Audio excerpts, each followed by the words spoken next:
Hi friends, நான் உங்க டெடிமாஸ். இப்ப நம்ம இன்னைக்கு என்ன பார்க்க போறோம்னா, நீங்க ரொம்ப நாளா கேட்டுட்டு இருந்த சிக்கன் பிரியாணி எப்படி செய்யறதுன்னு தான் பார்க்க போறோம்.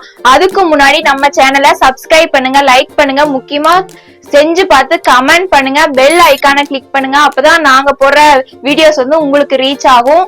இப்ப வாங்க நம்ம 1/2 கிலோ பிரியாணிக்கு எவ்வளவு பொருட்கள் சேர்க்கணும், எப்படி அரைக்கணும், என்ன மாதிரி பண்ணணும்னு சொல்லி தரவாங்க.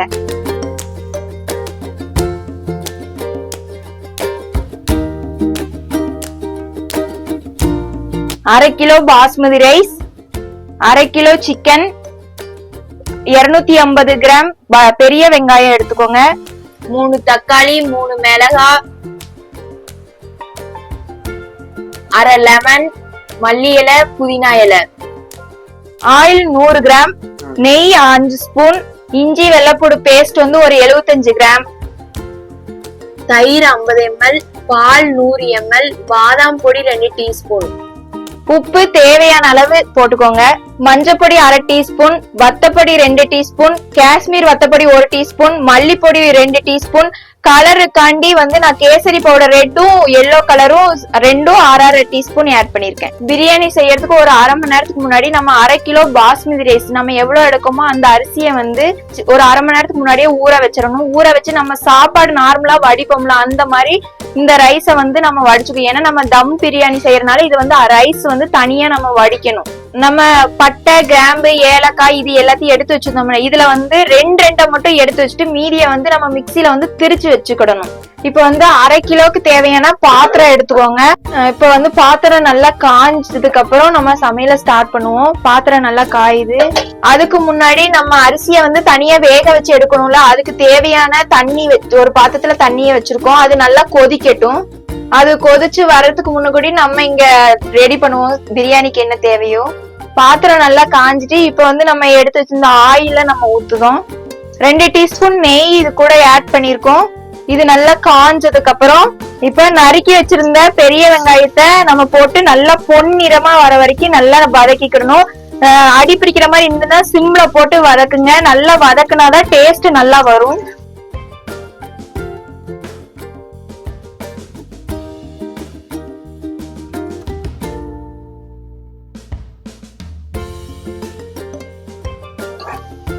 இத நல்லா கிண்டி விட்டு இத கொஞ்சம் மூடி வச்சிருங்க. அப்பதான் கொஞ்சம் சீக்கிரம் வெந்துரும்.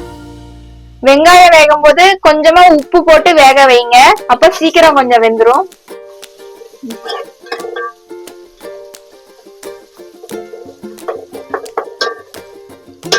இது கூட நம்ம எடுத்து வச்சிருந்த பட்டை, ஏலக்காய், கிராம்பு எல்லாத்தையும் நம்ம போடுறோம். இது போட்டாதான் வாசம் வந்து நல்லா கம கமன்னு மணக்கும். சாதத்துக்காண்டி கொதிச்சிட்டு இருக்க தண்ணியில வந்து பட்டை, கிராம்பு, ஏலக்காய், பெருஞ்சீரகம், பிரியாணி இலை, தேவையான அளவு உப்பு எல்லாம் போடணும். தண்ணி நல்லா கொதிக்குது. இந்த பதத்துல நம்ம அரிசியை போட்டு வேக வைக்கணும். இப்ப நல்லா வெங்காயம் நல்லா வதங்கி பொன்னிறமா வந்துட்டு இப்ப வந்து நம்ம எடுத்து வச்சிருந்த மிளகாய், தக்காளி இது 2 போட்டு நல்லா வதக்கணும். தக்காளியும் வெங்காயம் நல்லா மசிற மாதிரி வதக்கணும். அரிசி கூட கேசரி பவுடர் ரெட்டும் எல்லோவும் நம்ம ஆட் பண்ணணும். ஒரு 1/4 டீஸ்பூன் அளவு. இப்ப பாருங்க வெங்காயம், தக்காளி எல்லாம் நல்லா வெந்துட்டு இருக்கு. இத பார்த்துட்டு சாப்பாட மறந்துடாதீங்க. சாப்பாடு 1/2 வேக்காடு தான் வேகணும். நமக்கு வெந்துட்டு இருக்கு, பாத்துக்கோங்க இத நல்லா. இப்ப பாருங்க நல்லா வதங்கிட்டு இருக்கு. வெங்காயம், தக்காளி வந்து நல்லா வதங்கணும். அப்பதான் பிரியாணி டேஸ்ட் வரும். இல்லாட்டி தக்காளி சாதம் மாதிரி ஆயிரும். இது அடி பிடிக்கிற மாதிரி இருந்துச்சுன்னா சிம்ல போட்டுக்கோங்க. இது நல்லா வதங்கிட்டு இப்ப இது கூட நம்ம இஞ்சி பூண்டு பேஸ்ட் ஆட் பண்ணணும்.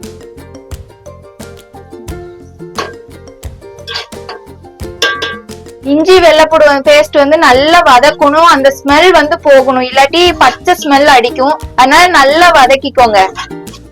இந்த சாதத்தை வந்து நம்ம வடிச்சிடணும். ஏன்னா தண்ணி இதுலயே இருந்துச்சுன்னா இன்னும் குழஞ்சிரும். அதனால இந்த பதம் வந்து கரெக்டா இருக்கும். அதனால நம்ம சாதமா சாப்பாடு வடிக்கிற மாதிரி இதை வடிச்சு எடுத்துடணும். இப்ப இது நல்லா வதங்கிட்டு அதனால நம்ம இப்ப வந்து நம்ம எடுத்து வச்சிருந்தா பொடி ஃபுல்லாத்தையும் நம்ம போடணும். கிராம்பு, ஏலக்காய், ஜீரகம் எல்லாத்தையும் பிரிச்சு வச்சிருந்தோம்னா அதையும் நம்ம ஆட் பண்ணிக்கிடும். இது கூட நம்ம எடுத்து வச்சிருந்த பால், தயிர், அப்புறம் நம்ம பாதாம் பொடி திரிச்சு வச்சிருந்தோம்னா அது, எல்லாத்தையும் ஆட் பண்ணி நல்லா வதக்குங்க. இத ஒரு 2 நிமிஷம் வேக வச்சுக்கோங்க. அது கூட அதுக்கப்புறவே சிக்கன் எடுத்து போட்டுக்கோங்க.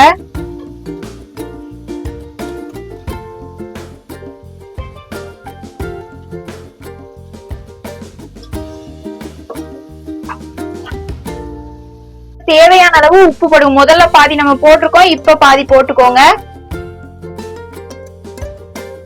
சாப்பாட்டுல ஏற்கனவே கொஞ்சம் போட்டிருக்கோம், அதனால தேவையான அளவு பார்த்துட்டு போட்டுக்கோங்க.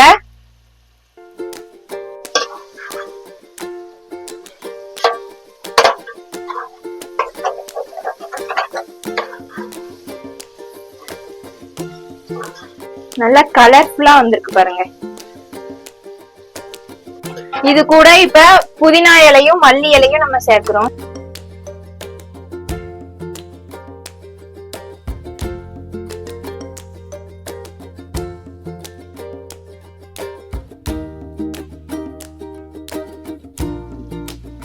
இப்ப ஒரு அரை லெமன் நம்ம எடுத்து வச்சிருந்ததை இதுல புளிஞ்சு விட்டுக்கணும். வீடியோல எல்லாரும் கடையில வாங்கின பிரியாணின்னு சொன்னீங்க. இத பாருங்க எவ்வளவு அழகா வருது. இந்த கடையில வாங்கின மாதிரியே வந்திருக்கா? நான் வீட்டுல செஞ்சதாங்க. பாருங்க, தண்ணி ஊத்தி நல்லா கொதிக்க விடுங்க. இது கறி வந்து ஒரு 3/4 வேக்காடு வேகணும், சாதம் வந்து ஒரு அரை வேக்காடு. இது ரெண்டையும் தம்ல போடும் போது ஃபுல்லா வெந்துரும். அதனால ஒரு 3/4 வேக்காடு கறி வேகிற அளவுக்கு நீங்க வந்து கறியை வேக வச்சிருங்க. இப்ப பாருங்க நல்லா கொதிச்சிட்டு இருக்கு. இப்ப 3/4 வேக்காடு சிக்கன் வந்து வெந்துருச்சு. இப்ப வந்து நம்ம அரிசிய போட்டுக்கிடணும். நம்ம சாதம் வந்து வேக வச்சிருந்தோம்னா அதை போடுங்க. இதுல சாதம் போட்டதுக்கு அப்புறம் வந்து நம்ம ரொம்ப வந்து கரண்டி வச்சு கிண்ட கூடாது. லைட்டா ஒரு இது மட்டும் கிண்டி விட்டுட்டு அப்படியே விட்டுருங்க, இல்லாட்டி உடஞ்சிரும் அரிசி. அரிசியும் தண்ணியும் ஒரே லெவல்ல இருக்கணும், அந்த மாதிரி வச்சுக்கோங்க. அப்புறம் ஃபுல்ல வச்சு ஒரு கொதி மட்டும் வர வரைக்கும் வச்சுக்கோங்க. இப்ப இதுக்கு மேல மல்லி இலையும் புதினா இலையும் போட்டுக்கோங்க. ஒரு இரும்பு கடாய் வச்சுக்கோங்க. இந்த மாதிரி நல்லா சுருட்டிக்கோங்க. சுருட்டி இது மேல இப்படி வைங்க.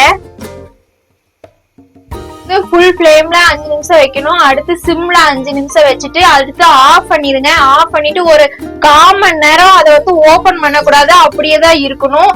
தம்ல வைங்க, அப்பதான் பிரியாணி நல்லா வரும். இப்ப நம்ம தம்ல வச்சு டைம் ஆயிட்டு நம்ம இப்ப பிரியாணி எப்படி இருக்குன்னு ஓபன் பண்ணி பார்ப்போம்.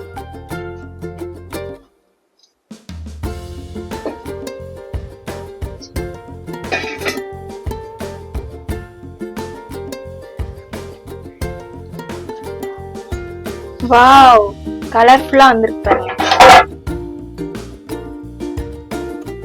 பிரியாணி பார்க்கவே அழகா இருக்கு. மனம் நல்லா அடிக்குதுல, ஸ்மெல் நல்லா அடிக்குது பாருங்க. இப்ப பிரியாணி ரெடி ஆயிட்டு இப்ப இந்த நான் சொன்ன மாதிரி நீங்க செஞ்சீங்கன்னா இந்த மாதிரி டேஸ்டான பிரியாணி ரெடி ஆயிடும். அதுக்கு வந்து சம்பளும் சிக்கன் 65 நான் செஞ்சிருக்கேன். இப்ப வந்து நம்ம சாப்பாடு வந்து கொடுத்து பார்ப்போம் எப்படி இருக்குன்னு சொல்லுவாங்க. நல்ல உதிரியா இருக்குப்ல பிரியாணி. டேஸ்டா இருக்கா பாருங்க. எல்லாருக்கும் நான் வேற சொல்லிருக்கேன். செம்ம டேஸ்டா இருக்கு, சூப்பரா இருக்கு பிரியாணி. நீங்களும் எல்லாரும் கண்டிப்பா சாப்பிட்டு பார்த்து கீழே கமெண்ட் பண்ணுங்க. மெயினா வந்து இந்த உதிரியா வரைக்கும் பாத்தீங்கன்னா தண்ணி எல்லாமே கரெக்டா வைக்கணும்னு சொல்லுவாங்க. எல்லாமே வைஃப் நல்லா பண்ணிருக்காங்க. ரொம்ப சூப்பரா இருக்கு. தேங்க்யூ. பிரியாணி நல்லா டேஸ்டா இருக்குன்னு சொல்லிட்டாங்க. நீங்களும் மறக்காம நான் சொன்னதை அப்படியே ஃபாலோ பண்ணுங்க, நல்ல டேஸ்டா வரும். மறக்காம நம்ம சேனலை சப்ஸ்கிரைப் பண்ணுங்க, லைக் பண்ணுங்க, செஞ்சு பார்த்துட்டு முக்கியமா கமெண்ட் பண்ணுங்க, பெல் ஐக்கானை கிளிக் பண்ணிருங்க. பாய்.